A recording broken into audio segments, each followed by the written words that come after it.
Good morning from Chicago. It is 8:01 a.m. Chicago time on Tuesday, the 27th of September, 2022. Thanks for joining me this morning on episode number 2323.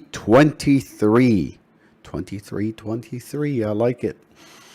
Derivatives trading is not suitable for all investors. Past performance is not necessarily indicative of future results. This morning, we have a market that is just ready for a bounce. Risk on sentiment all across the board. We have crude popping back up into 78. Crude has actually challenged the string of single prints from 78.25 down. Pretty good delta, positive delta in crude. Seeing the same in the S&P and across the board. Again, risk on sentiment this morning. The market's got a risk appetite. Pre-market, we got pre-market earnings. We got Cenex, Jabil, Ferguson, United Natural Foods. Those are the key ones. Either meeting or exceeding earnings. Earnings are going to be very, very interesting in Q3 here. As companies start to show the cracks from the Fed demand destruction. This morning, BOE's pill came out and said that they are prepared to intervene in the British pound. This gave the British pound a bit of a pop. The market's really attempting to balance. The sentiment overall is very, very negative. And that lends itself to a bounce here, and that's what we're seeing. And we continue to get a parade of speakers this morning. We had Fed's Bullard at 9:55. We get Daily at 8 p.m., and then we get the surprise ones here and there. In terms of economic or planned releases this morning, we had ECB's Lagarde at 7:30 Eastern. We got Fed's Powell at 7:30 Eastern. Durable goods came in this morning, much better than expected. Durable goods month on month for August was expected to be negative 0.9, came in at negative 0.2. Durable goods ex transports came in at 0.2, was expected to be 0.1. Again, both those numbers came in better. At 9 a.m. just now, S&P Case-Shiller home price year on year, 16.1%. 16 was expected. The prior was 18.7 as the housing market softens. And again, as I said, we get Fed's Bullard at 9:55. New home sales, a high tier figure, expected at 10 a.m. New home sales looking for 490,000 units for August. And then we get consumer confidence also at 10 o'clock, expecting 104.3. And then after the close today, we get API, crude oil stock change. And then this evening, Bank of Japan monetary policy meeting minutes, Fed's daily, and retail sales out of Australia. So that's the full menu, ladies and gentlemen. This morning, the S&P, turning our attention to the S&P. The S&P has traded 367,000 contracts. That's much higher than the one standard deviation of 330,000. So we know that the overnight session has been more active than what we would consider normal over the last 252 sessions, trading sessions, or 1 year. The inventory is 97% long, meaning that 97% of the volume at price that traded this morning did so above the prior settlement. And the range is 64. So what we've done overnight is basically trade yesterday's range almost. We still have an inside day, but this looks like it wants to reverse. Remember, we'll look at that in a minute here. Just recall the pre-market really helps shape what the session will look like and how active it is. If we came in here, we've only had 10 points of range and 90,000 contracts in the S&P, I'd say shut down your computer, go find something better to do with your time. But this morning we have not only some heavy volume, we have inventory that is very, very long. It is balancing now. It looks like we're pulling back to the full session VWAP, and then the range is also high. So this is likely to be a busy one. Again, risk on sentiment across the board. The S&P was as high as I think 50 points this morning from yesterday's settlement. Okay, how are you all doing? How are you doing? How's day-to-day trading? Are you feeling like you're getting it, or does this feel very chaotic to you? The market regime is difficult currently. A lot of crosswinds, and we're starting to kind of work through a lot of the excesses. I believe I read this morning that a 60-40 portfolio, bonds to equities, is down about 20% this year or something like that. So it's definitely it definitely lends itself to emotion, right? So this is the thing with this type of market, where many will look at what's going on and go, oh my God, it's chaotic. We have war, and we have crude oil, and we have crypto crashing, and my 401k is crashing, and I don't know if I'll have a job, and all that stuff. This is the burning building that Warren Buffett talks about. This is the land and the process of opportunity creation. So keep your mind clear and away from the noise. Do not get caught up in the news cycle. And don't forget that we have an election in about 5 weeks or so here in the U.S. So they're going to tell you how there are no jobs, that the economy's terrible, that your kids are going to starve, and that your grandma is not going to be able to afford her housing, and all of that stuff. So just being a trader, you're here dealing with fact, and so stay focused on the fact that even though the S&P is down 20% or so, the portfolio is down 20% or so. Last year it was up 21%. So we gave up a few months. I mean, we're trading down here in the S&P. We're trading June of this year. That's where we are. So despite the fact that we've fallen, we're still trading June, and we're still trading higher than we did last year. So let's keep things in perspective. This is where emotions, although they cannot be shut off because they're important to our survival and our functioning, emotions need to be seen as just a light, a blinking light, an indicator, and then you need to look at the indicator and put it into context of what it truly means to you, and avoid acting on emotions. This is every trader's largest problem. So I wanted to just pop some of those thoughts in here, like it or not, or agree or not. This is how it is. Like in a panic, this is where a trader kind of shuts everything out and focuses on the market, because that's your maximum opportunity period. If you're an investor, this is when you pick up bargains if you have been in cash, and so on and so forth. If you're over levered, you're probably feeling the pain, but generally this is a period of opportunity. Okay, don't be part of the mass psychology. See through it. Let's switch gears here and look at what I looked at yesterday. This is weird. You're getting picture-in-picture action here. Let's shut off today's. So yesterday, the main idea is that we are likely, we have a lot of selling pressure, and we are likely to try to pop higher, and not get to the 37.35 and stop that one-time framing down. So yesterday, the expectation is we would push a little bit higher,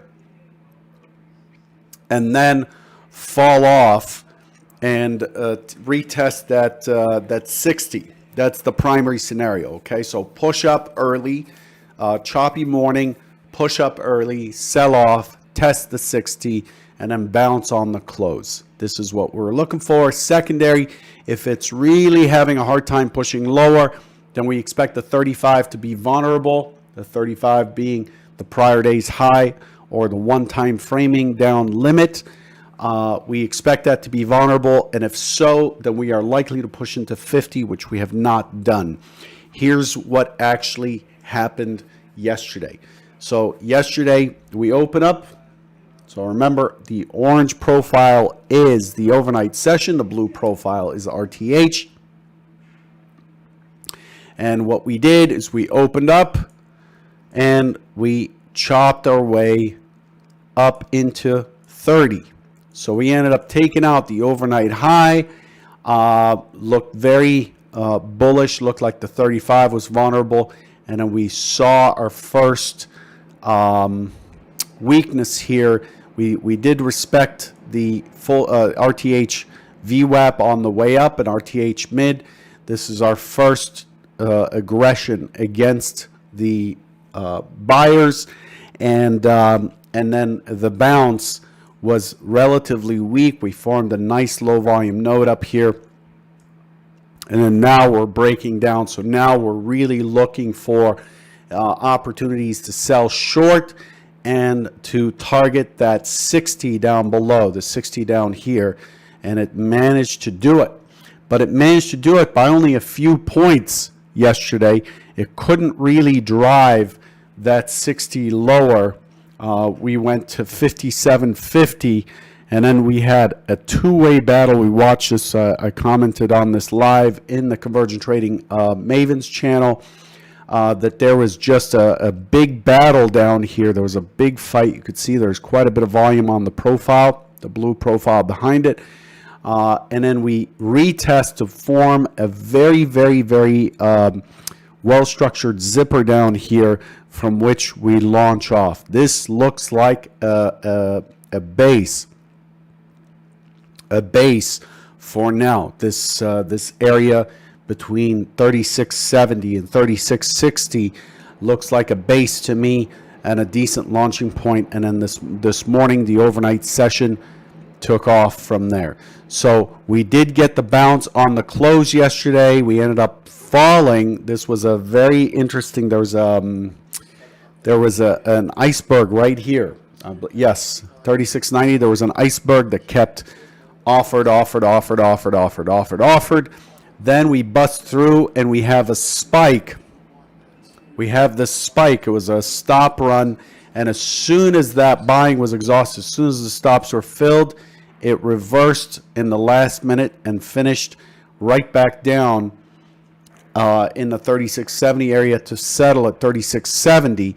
And then from there, we've taken a bounce. This looks to me, even though it's an inside day, it looks to me like we are shaping up to have an intermediate term low here, and that's where that stands, okay?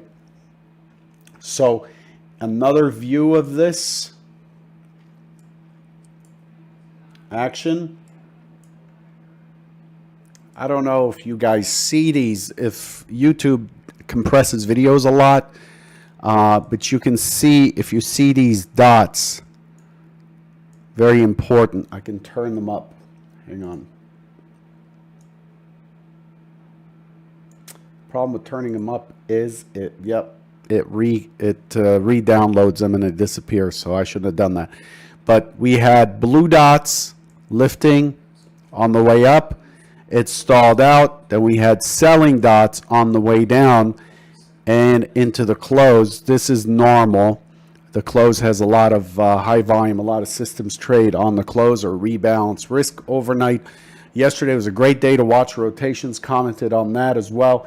But the overall session yesterday was pretty active. Price discovery through the whole range.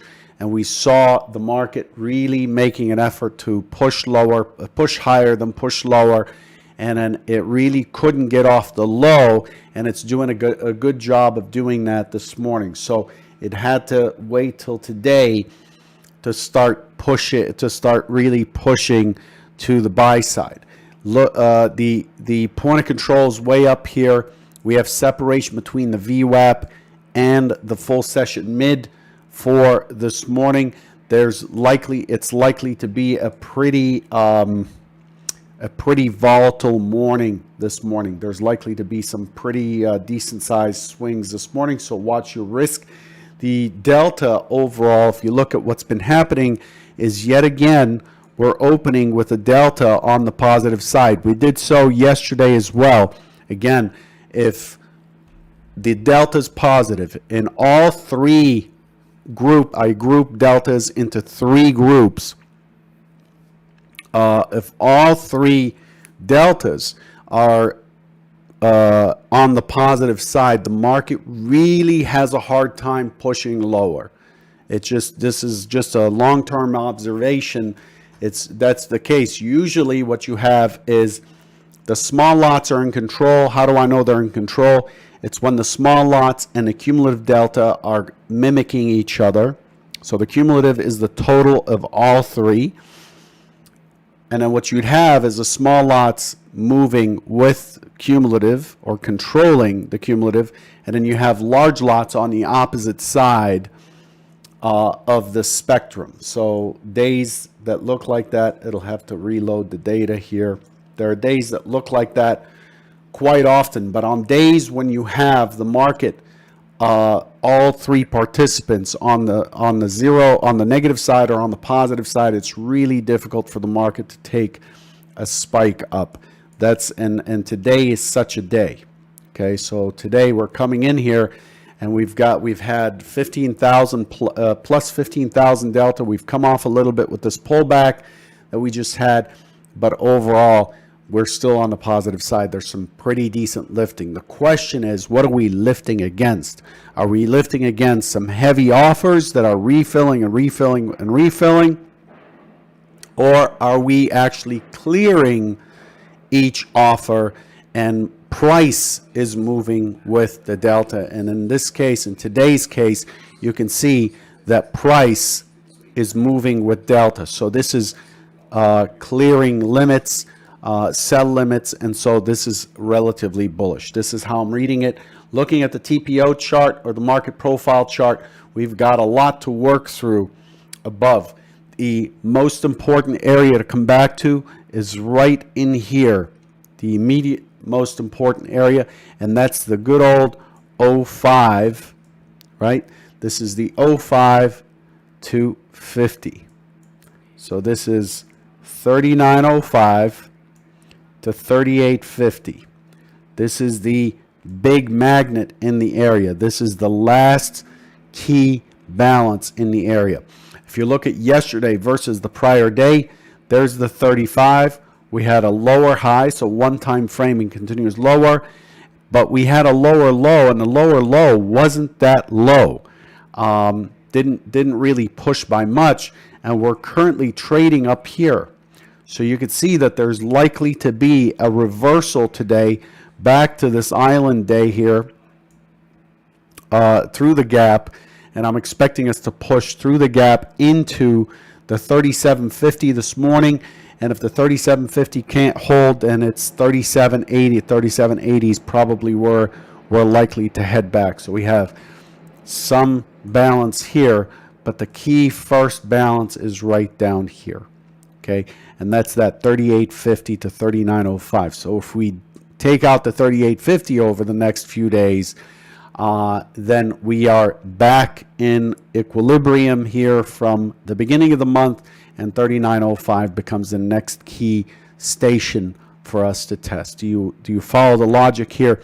What we've done is we've accelerated quite a bit down, and then yesterday that acceleration hit a bump, a speed bump or a mound, and has slowed down, and now it looks to be reversing higher. So we have some pretty decent support below us. I'm expecting it to come back and retest the low volume node. Let me zoom in here. I'm expecting it to test this low volume node we left behind from yesterday and the day before, this area here. So I'm expecting this thing to open, pull back a bit. So let's look at expectations for this morning. Actually, let me put that on the intraday chart. The chart. So what are we looking at for this morning? Primary scenario, open auction, stuck between the overnight point of control, the full session VWAP, looking for it to be responsive down into this low volume node that we left behind the day before yesterday and yesterday. This is that 3,700 area, expecting it to test into the 3,700, consolidate, and then eventually push the 35 and the 30. 35, 30, and this is our gap zone right here, this gray zone, expecting it to fight here at the 37, 35, 30 area, consolidate, and then eventually push through to the 50 and then stabilize.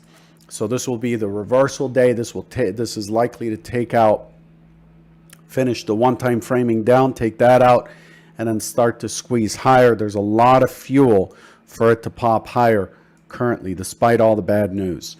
Secondary, open auction that squeezes to the overnight high, attempts the 30, gets the 30, breaks the one-time framing, but is not able to hold on. If we get an impulse down from there, this is very likely to push us back to 3,700 and then to bring us back to 3690 down here, where a lot of trading happened yesterday. 3690, and what we end up with is a resting day that is a reversal day, but it's a resting day. So we end up with a rounded bottom, which is really traditionally how the market makes lows.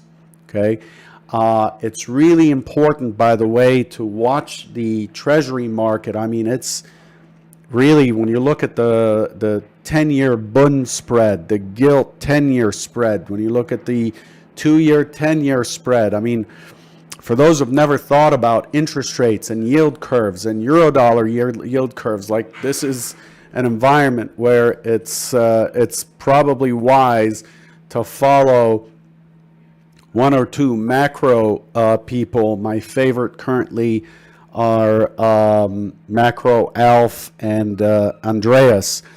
They do this show called the Macro Trading Floor. It's very interesting how these massive pieces that institutions watch and base their trades on are moving. And to me, this is an environment where things can really push quite a ways. Okay, we've come off pretty strong. I mean, you look from the last swing of 43.20 to 36.50. That's quite a swing in about 2 weeks, and it's pushed by much bigger forces. In other words, for those of you who speak market profile, the OTF is highly active in this environment these days.